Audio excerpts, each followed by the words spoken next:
سب سے مشہور و معروف تفاسیر میں شمار کیا جاتا ہے۔ وہ امام جلال الدین سیوطی رحمۃ اللہ علیہ کے دور مبارک میں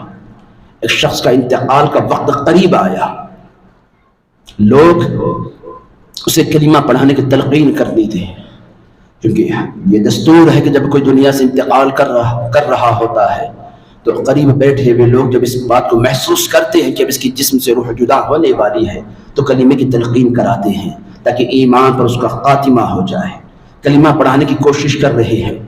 ہزارہا کوششیں کی گئی، مگر ہزار کوشش کے باوجود اس بندے کی زبان پر کلمہ جاری نہ ہو رہا تھا۔ وہ دیگر باتیں تو کہہ رہا ہے، کلام کر رہا ہے، مگر کلمہ طیبہ کو پڑھ نہیں پا رہا تھا۔ لوگوں نے کہا کہ اے بندے خدا تو یہ سب ادھر ادھر کی باتیں کر رہا ہے، ہمیں محسوس یوں ہو رہا ہے تیرا آخری وقت آ گیا ہے، تو کلمہ طیبہ کیوں نہیں پڑھتا؟ تو بندہ کہنے لگا میں پڑھنا تو چاہتا ہوں مگر کیا کروں، میرے سامنے تو ایسے لوگ دکھائی دے رہے ہیں جن کے ہاتھ میں آگ کے کوڑے ہیں، اور وہ مجھ سے کہیں خبردار اگر تو نے کلمہ پڑھا تو اس کوڑوں کے ذریعے سے تیرے سر کو اسی وقت ہم ہلاک کر ڈالیں گے، لہٰذا مجھے ڈر ہو رہا ہے کہیں میں زبان سے کلمہ ادا کروں تو وہ آگ کے کوڑے مجھ پر برسنے نہ لگے، لہٰذا اس لیے میں کلمے کو پڑھنے کی کوشش کے باوجود بھی اپنی زبان سے کلمے کو ادا نہیں کر پا رہا ہوں۔ اللہ اکبر کبیرہ،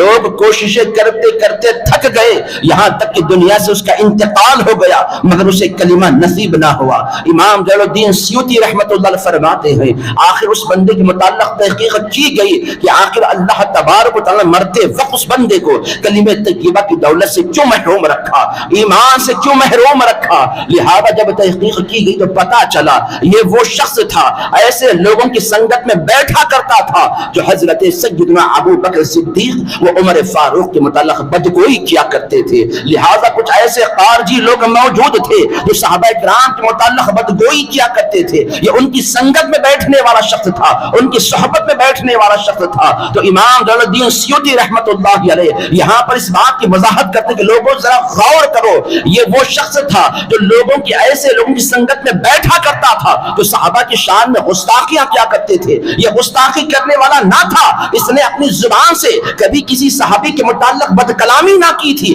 کسی صحابی کو برا بھلا نہ کہا تھا، مگر ان لوگوں کی سنگت میں بیٹھا کرتا تھا۔ ایسے لوگ اس کے دوست ہوا کرتے تھے جو صحابہ کرام کی شان میں گستاخی کیا کرتے تھے، ان کی سنگت میں بیٹھنے کا یہ وبال ہوا کہ خدا نے مرتے وقت ایمان کی دولت سے اسے محروم رکھا۔ تو اندازہ کرو جو صحابہ کی گستاخیاں کرنے والے ہو، صحابہ کرام کے متعلق بد کلامی کرنے والے ہو، ایسوں کی صحبت میں بیٹھنے والا جب ایمان سے محروم ہو سکتا ہو تو جو خود صحابہ کی شان میں بد کلامی کر رہے ہو، صحابہ کرام کے متعلق بدگوئی کر رہے ہو، صحابہ کے متعلق نکتہ چینی کر رہے ہو، ان کے عیوب کو منظر عام پر لا کر کون حق پر ہے کون باطل پر ہے، خامخواہ یہ مسائل کو عوام میں ظاہر کر کے جن لوگوں کے ذہنوں میں تمام صحابہ کے متعلق محبت و عقیدت ہو وہاں پر ایک کیڑے کو پیدا کر کے ان کے ذہن میں خرابی کو پیدا کر کے ان کے دلوں سے عظمت صحابہ کو جو لوگ کم کرنے کی کوششیں کر رہے ہیں انہیں چاہیے اپنے انجام کے لیے تیار رہے۔ ارے جب صحابہ کی شان میں گستاخی کرنے والے بد کلامی کرنے والے کی صحبت میں بیٹھنے والا ایمان سے محروم ہو سکتا ہو تو جو خود صحابہ کی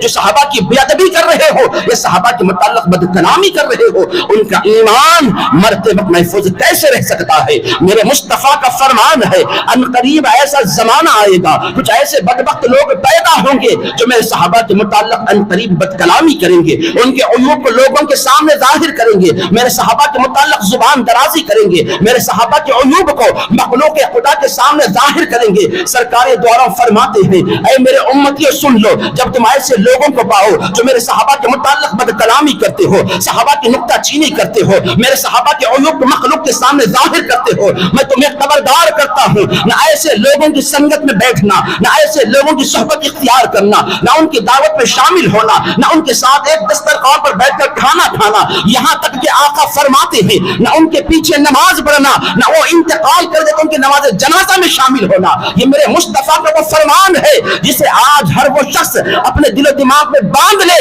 جو صحابہ کے متعلق اپنے دل میں رتی برابر بھی اگر گستاخی کا پہلو رکھا ہوا ہے تو تو وہ بندہ اپنی آخرت کے لیے تیار ہو جائے، اس کا انجام کیا ہونے والا ہے۔ مصطفیٰ فرماتے ہیں ایسے بدبختوں سے اپنے آپ کی صحبت، ایسے بدبختوں کی صحبت میں بیٹھنے سے تم اپنی حفاظت کرنا جو صحابہ کے متعلق بد کلامی کرتے ہو۔ آج میرے دوست اور بزرگوں ماحول ایسا بنتا جا رہا ہے، ایسے وہ لوگ جنہیں صحیح طور سے وضو کے فرائض تک کا علم نہیں ہے، جنہیں صحیح طور سے غسل کے فرائض کیا ہے پتہ نہیں ہے، نماز کتنے واجبات ہیں اس کا علم نہیں ہے، ایسے بدبخت لوگ جو ہے صحابہ کرام جنہیں اللہ کے رسول نے سب سے بہترین کہا ہے، ان بہترین شخصیت کے متعلق عیب جوئی کر رہے ہیں۔ آج کی بدترین مخلوق بہترین مخلوق میں نقطہ چینی کرنے کی کوشش کر رہی ہے۔ اللہ کے رسول نے جنہیں سب سے بہترین کہا ہو ان میں تم کیا نقص نکال پاؤ گے، ان کی نقطہ چینی کیسے کر پاؤ گے؟